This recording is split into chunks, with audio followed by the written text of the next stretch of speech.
अस्सलाम वालेकुम व्यूवर्स, कैसे हैं आप सब। आई होप आप सब ठीक होंगे। तो आज मैं आपके साथ शेयर करने जा रही हूँ बहुत ही मज़ेदार सी और आसान तरीके से अचार बनाने का तरीका। आज हम बना रहे हैं अपने किचन में आम का अचार, वो भी बहुत ही मज़ेदार। अगर आपका भी अचार ख़राब हो जाता है तो आप इस मेथड को स्टेप बाय स्टेप फॉलो करिएगा, तो इंशाल्लाह आपका अचार कभी सालों तक ख़राब नहीं होगा और इसका जायका और इसकी शक्ल एक ही जैसी रहेगी और आप जो है इसको सारा साल जो है एंजॉय कर सकते हैं। तो आपको मेरी वीडियोस पसंद आती हैं तो लाइक और शेयर ज़रूर करिएगा और चैनल पे नए तो चैनल को सब्सक्राइब और बेल आइकन को ज़रूर क्लिक करिएगा। तो ये बनाना स्टार्ट करते हैं।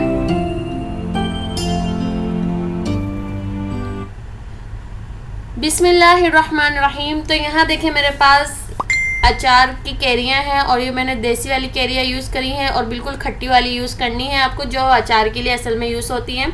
तो यहाँ आपको दिख रहा होगा ये मेरे पास साबित है, पर जो है मैंने इनको कटवा लिया था, जैसे 4-4 क्यूब्स में जो कड़ी आती है एक एक आपको जो है ये दिख रहा होगा इस साइज़ में आपको कटवानी है, या आप इसको घर में लाके भी काट सकते हैं। तो जब मैं इसको लेकर आई थी मैंने इसको अच्छे से और साफ़ किया और इसको वॉश किया और इसको बिल्कुल ड्राई कर लिया फ़ैन के नीचे। तो यहाँ मैंने एक प्लास्टिक के बाउल में इसको ऐड कर दिया है। तकरीबन मेरे पास 2 kg जो है अचार है और जब मैंने इसको सुखाया तो देखिए क्वांटिटी इसकी थोड़ी कम हो गई। मैंने इसमें ऐड कर दिया है नमक और हल्दी और नमक आप अपने हस्बे ज़रूरत ऐड करिएगा। नमक इसमें ज़्यादा ही पड़ता है क्योंकि फिर ये फीका सा हो जाता है अचार। हमें जो है इसमें ज़्यादा नमक इसलिए ऐड करना है क्योंकि ये जो है अंदर तक रस जाता है इसमें नमक।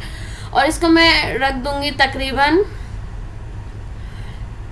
12 घंटे के लिए। 12 घंटे बाद मैं आपको दिखा रही हूँ, मैंने इसको ओवरनाइट के लिए रख दिया था और जो है ये मैं आपको तकरीबन सुबह 12 बजे का दिखा रही हूँ। और मैंने जब इसको निकाला तो इसके नीचे देखें कुछ इस तरीके से पानी इसमें अलग हो गया और अचार जो है इसमें अच्छे से डीप हो गया। और अब मैं क्या करूँगी, और आपको मैंने बताया कि इसको प्लास्टिक के बाउल में हमने क्यों ऐड किया था। प्लास्टिक के बाउल में ये इसलिए ऐड करेंगे क्योंकि जो है अगर हम और किसी इसमें ऐड करते हैं बर्तन में कांच के बाउल के अलावा तो इसमें सिट्रिक एसिड और होता है बहुत ज़्यादा और फिर जो इसमें स्मेल आ जाती है और इससे जो है नुकसान भी होता है हमारी हेल्थ के लिए। तो आप इसमें बिल्कुल ऐड नहीं करिएगा। आप इसको किसी प्लास्टिक के या शीशे के बाउल में इसको रखिएगा ओवरनाइट के लिए या 12 से 15 घंटे के लिए, ताकि इसका पानी अलग हो जाए। तो मैंने इसको जो है एक ट्रे में रख लिया है अच्छे से और मैंने इसको जो है धूप में रख दूँगी मैं इसको तकरीबन 4 से 5 घंटे के लिए।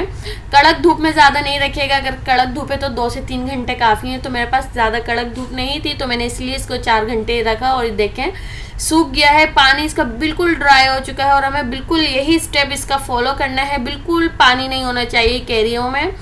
तो यहाँ देखिए मेरे पास ये मसाले हैं, खड़े मसाले हैं और मैं इसको क्या करूँगी हल्का सा रोस्टेड कर लूँगी। सारे मसाले आपको मेंशन किए हुए हैं, आप क्वांटिटी से नोट कर लीजिएगा। तो यहाँ मेरे पास है कलौंजी और राई और कलौंजी को मैं रोस्ट करूँगी पर इनको मैं पीसूँगी नहीं। यहाँ मेरे पास है red chilli powder, citric acid है 1 टीस्पून या मैं से ज़्यादा 2 टीस्पून भी ऐड कर दूँगी हस्बे ज़रूरत अपने। तो यहाँ मैं जो है इसको हल्का सा रोस्टेड कर लूँगी। रोस्टेड करने की वीडियो भी मैं आपको पहले दिखा चुकी हूँ जब मैंने आम का कुचला बनाया था, तो उसमें है सारी मसालों को रोस्ट करने की वीडियो। तो यहाँ देखें मैं अब कलौंजी और राई को कर लूँगी हल्का सा रोस्टेड, ताकि जितनी भी नमी है निकल जाए। नमी निकालना आपको ज़रूरी है बिल्कुल।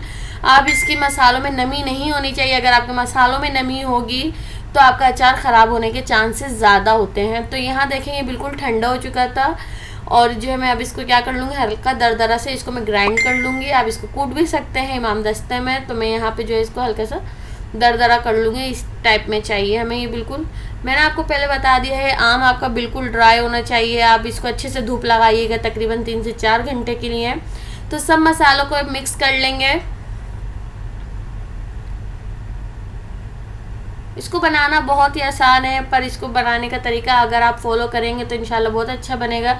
तो यहाँ देखिए मेरे पास मस्टर्ड ऑयल है 1 kg। मैंने इसको अच्छे से पका लिया था, जला लिया था, यानी ये बिल्कुल येलोइश हो गया था।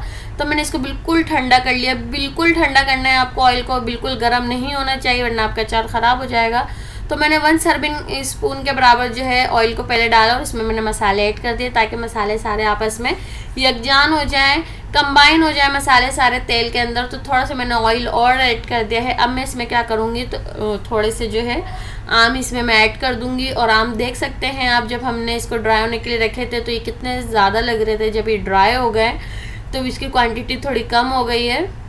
तो यहाँ देखें मैं इसको पहले अच्छे से मिक्स करूँगी, तो बाकी फिर मैं इसमें बाद में ऐड करूँगी।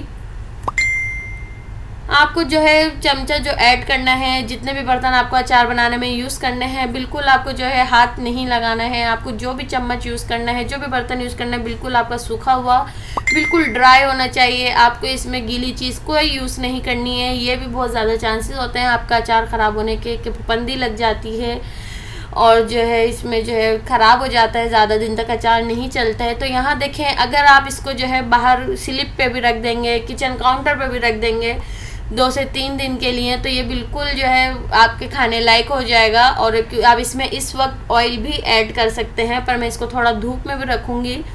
तकरीबन 5 से 6 दिन के लिए मैं इसको धूप लगाऊंगी। अगर मुझे इससे ज़्यादा ज़रूरत पड़ी तो मैं इसको तकरीबन 10 दिन भी लग सकते हैं। अगर आप इसको जितनी अच्छी धूप लगाएंगे, आपका अचार उतने ही लंबे अरसे तक चलेगा। ये भी एक बहुत बड़ी टिप है अचार को अच्छा बनाने की और इसको ज़्यादा देर तक महफूज रखने की। मैं इसको रख दूँगी तकरीबन 10 दिन के लिए और बीच बीच में मैं इसको चलाती रहूँगी। और तकरीबन 5 से 6 दिन बाद मैं इसमें 2 टेबलस्पून सिरका ऐड करूँगी। सिरका आपको लाजमी ऐड करना है। अगर सिरका आपने इसमें ऐड नहीं किया तो इसमें जायका ज़्यादा दिन तक नहीं चलेगा। आपको इसमें ज़्यादा जो है सिरका ऐड करना है, इसकी लाइफ बढ़ जाती है सिरका ऐड करने से।